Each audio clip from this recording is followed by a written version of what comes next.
যেই জিনিসকে মানুষের কাছে আল্লাহর থেকে দূরে সরায়, এটা এতটুক ব্যাপক হয়েছে যে আমার মনে হয় এর চেয়ে বেশি আর কিছু হবে না। আল্লাহ জানে এর চেয়ে উপরে কি হবে। সোহবাতু সু, খারাপ লোকের সঙ্গ। আর খারাপ লোক সবার যাবে আছে। খারাপ লোকটা সবার কি খারাপ লোকটা সবার যাবে আছে। খারাপ লোকের সোহবাতুস সু, খারাপ লোকের। এই জন্য কোরআন হুকুম দিছে কুনু মা সাদিকিন, কুনু মা আল্লাযীনা তাকাও, কুনু মা সাদিকিন। খারাপ সোহবত। আজকে আমাদের এই খারাপ সঙ্গ আমাদের ছেলে পেলের জীবন বরবাদ করে দিতেছে। যুবক সমাজ তো পুরো নষ্ট হয়ে যেতেছে শুধু খারাপ সঙ্গের কারণে। নারী পুরুষ সব নষ্ট হয়ে যেতেছে খারাপ সঙ্গ। হ্যাঁ, আমার কথা মানে আপনারা বিশ্বাস করবেন না। 2008-এ আমার যখন এন্টার ইউরোপ সফর চলতেছিল, তা আমাকে ফ্রাঙ্কফুর্টে একজন লোক নিয়ে গেছিল। ফ্রাঙ্কফুর্ট জার্মানির শহর ফ্রাঙ্কফুর্ট। তা আমাকে বলছে আপনি শুধু চুপে চাপে দেখবেন, কিচ্ছু বলবেন না, শুধু আপনাকে দেখায় নিয়ে চলে আসবো, এখানে বেশিক্ষণ থাকাও যাবে না। তো আমাকে গবেষণাগারে নিয়ে গেছে, শুধু গবেষণা চলতেছে সারা দিন রাত্র। শত শত লোক গবেষণা করতেছে যে আমাদের নবীজি আমাদেরকে নিষেধ করছেন কোন জিনিসের, কোন জিনিস থেকে নিষেধ করছেন। এবং ওইখানে রিসার্চ চলতেছে নিষেধকৃত জিনিসে কিভাবে লাগানো যায়, কোন পদ্ধতিতে, কোন টেকনিকে লাগানো যায়। শুধু এটা নিয়ে গবেষণা চলতেছে। সাকসেস। এই ইন্টারনেট ফেসবুক এই যা বলেন এগুলো সব ওইখান থেকে আসছে। ওইখান থেকে আসছে। ওই গবেষণার ফলাফল এগুলার উদ্দেশ্য হইল এটা যে হাম তো ডুবে হ্যাঁ সনম তুঝে লে ডুবেঙ্গে। সোহবতা সু, খারাপ সঙ্গ। এখন আর বাহিরে খারাপ সঙ্গে যে যাওয়ার দরকার হয় না, এখন কামরায় বসেই সারা রাত্র খারাপ সঙ্গে কাটানো যায় না? যায় না? কাটানো যায় না? সারা রাত্র দিন 24 ঘন্টা কামরার ভিতরে বসা থেকে খারাপ সঙ্গে জীবন কাটানো যায়। আল্লাহর থেকে দূরে সরানোর তৃতীয় জিনিস হলো খারাপ সঙ্গ। এই জন্যই হুকুম দিছিলেন কুনু মা সাদিকিন। এই জন্যই হুকুম দিছিলেন কুনু মা আল্লাযীনা তাকাও। ওদের সাথে হও, ওদের সাথে সময় দাও। এই জন্যই মনে হয় ইমাম গাজালি রহমতুল্লাহ আলাইহি এত শত বছর আগে কিতাব লেখা গেছে যে তুমি সময় কোথায় বেশি কাটাবে। তো উনি 2 জায়গায় লেখছেন, তৃতীয় জায়গা লেখছেন কিন্তু ওইটা মনে হয় না পাইরা লেখছেন। তৃতীয় লেখছেন লা বুদ্দা মিনহু ফি হাজাতিন লা বুদ্দা মিনহু। ওই জায়গায় এতটুক সময় দিও যেটা না দিলে না হয়। প্রয়োজন যতটুক অতটুক দিও। দোকান হোক, ব্যবসা হোক, চাকরি হোক, বাকরি হোক, মেইল হোক, ফ্যাক্টরি হোক, অতটুক সময় দিও যতটুকু তোমার প্রয়োজন মেটা যায়, এর বেশি দিও না। বাকি সময় 2 জায়গায় দাও। চতুর্থটাও লেখছেন কিন্তু শব্দে বোঝা যায়। ঘরের কথা লেখছেন ফি বাইতিন ইউস্তার, ইউস্তার শব্দ আছে সামান্য ছায়া নেওয়ার জন্য মাঝে মাঝে ঘরের ভিতরে কিছু সময় দিও। ফি বাইতিন ইউস্তার 4 জায়গায় লেখছেন উনি, 4 জায়গায়, কিন্তু 2 জায়গায় লেখছেন, কিতাবই লেখছেন। ওই রেসালার নামই হলো সাহাবা আইনা কাদাও হায়াতাহুম, সাহাবা জীবন কোথায় কাটাইছে। তোরই 4 জায়গা বাড়ি করছেন পূজা পূজা, 2 জায়গায় সবচেয়ে বেশি সময় দিয়েছেন, আর 2 জায়গায় সামান্য সামান্য, যেটা না হইলে নয়। সোহবত আমাদেরকে খায়া ফেলছে, আল্লাহর থেকে দূরে সরায়া ফেলছে। মেরে দোস্ত ভালো মতে বোঝেন, কাজে দিবে সোহবত। এই জন্যই কোরআন বলছে সোহবত খারাপ লোকের সঙ্গ, সোহবতু সু বলে এটাকে, খারাপ লোকের সঙ্গ। আর বলছে নেক লোকের সঙ্গে থাকো, কুনু মা সাদিকিন, নেক লোকের সঙ্গে থাকো, নেক পরিবেশে থাকো, বেশি সময় নেক পরিবেশে দেখো। আপনি দেখেন একটা কথা বিবেক দিয়া ভাবেন, এক ব্যক্তি মসজিদে বসে আছে, 3টা জিনিস তো হবেই হবে, ঠিক না?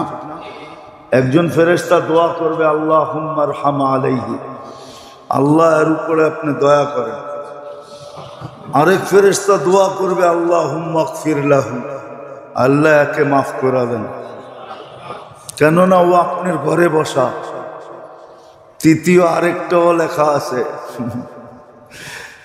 নামাজের সওয়াব লেখা হইতে থাকবে।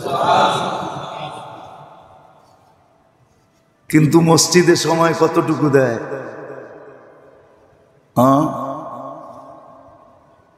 বরং মসজিদে আইসা তো ছটপট করতে থাকে আর ঘড়ি দেখতে থাকে। কি কি ছটপট করে মসজিদে আইসা যে কখন বাইরে যাবো, কখন বাইরে যাবো, কখন বাইরে যাবো। তা আল্লাহর রসুলকে আল্লাহ বইলা দিয়েছেন, আপনি বইলা দেন যারা মসজিদে এসে ছটপট করে, এটার নিদর্শন হলো ওর ভিতরে নেফাক আছে, নেফাক। হ্যাঁ, মুনাফিক মসজিদে আইসা ছটপট করবে। মাছ যেরকম পানির থেকে উঠায় ফেললে ছটপট করে, মুনাফিক মসজিদে আইসা ছটপট করবে। মাছ যেরকম পানিতে ঢুকা গেলে প্রশান্তি লাভ করে, মোমেন মুসলমান মসজিদে আইসা প্রশান্তি অনুভব করবে, হাফ ছাইরা বাঁচবে, বলবে আলহামদুলিল্লাহ, অস্থির হবে না। এই জন্য দেখবেন একদম লোক আসেও সবাই শেষে, বাইরেও সবাই আগে, আসেও সবাই, আবার বাইরে সবাই আগে। আবার আমাদেরকে বলতে থাকে আরে মোল্লা গো কাম নাই, মসজিদে লম্বা লম্বা বলতে থাকে। হ্যাঁ, আবার কত কথা বলে, কি বেতনভুক্ত তো টাকা হালাল করতেছে, অথচ অন্য জায়গায় এতক্ষণ বয়ান করলে মাসে যেটা পাই ওইটার 2 গুণ পাইতাম। আধা ঘন্টা 1 ঘন্টা বয়ান করলে যা পাইতাম ওটা তো এখানে মাসেও পাই না। কিন্তু দেখবেন আসে সবাই শেষে, বাইরে সবাই ওই দূরে বসে শুনতে থাকে আর বিলকুল পিওর ভাষায় বলতে থাকে মোল্লা কখন বন্ধ করব তারপরে যাবো। রাগ হয় না?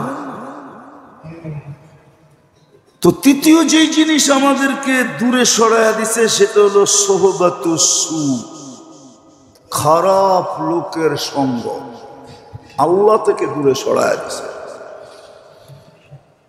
হায় ইস ঘর কো আগ লাগি है इस घर के चिराग से। বুঝবেন না তো উর্দু? জানি না বুঝবেন কি বুঝবেন না। বুঝবেন?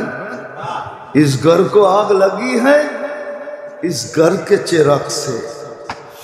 আমাদের জীবনে আগুন লাগছে আমাদের হাত দিয়ে।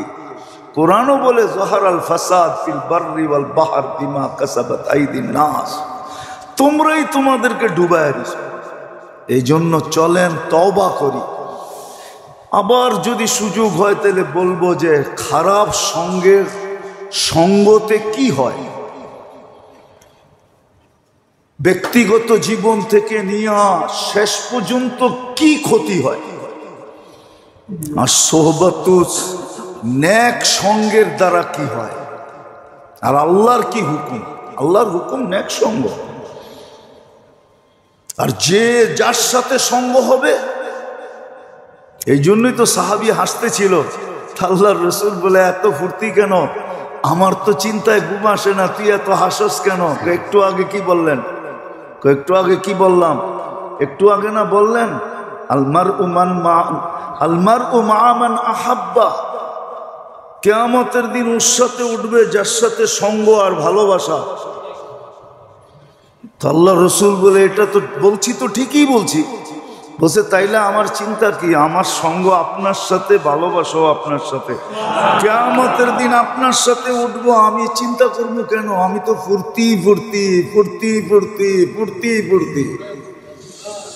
ও সাহাবী ফুর্তি করতেছে, আরেকজনে তো মিছিল বের করে ফেলছে।